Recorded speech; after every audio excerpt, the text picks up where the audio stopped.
My view on Popular actually is, I mean,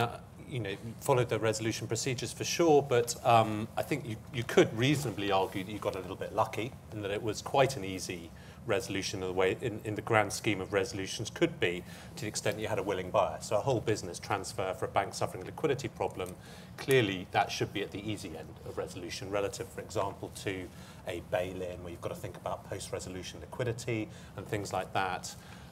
Arguably far more complicated, probably more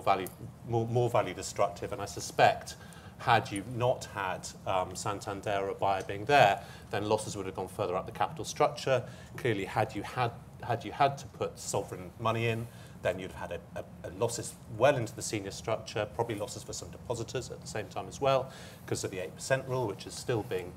kept in under BRRD2 as far as we can see at the moment. So I think at the moment you can see once you get to resolution, then clearly capital instruments are going to lose pretty much everything. The new, I suppose, significant step, I think, in terms of improving resolvability will be this development of the senior non-preferred debt class. As banks start issuing that, and that becomes your sort of go-to bail-in buffer, clearly we would see those ultimately bondholders becoming the equity holders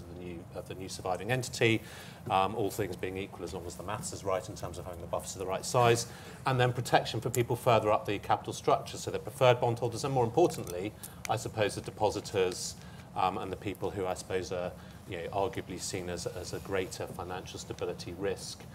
get protected by these bail-in buffers. So I think that is probably the biggest development still to come. We have BRRD2 in place, but the practicality of making it work in a more complicated resolution scenario than you would have had for BPE, it all depends on this build-up of debt buffers. I think that's key.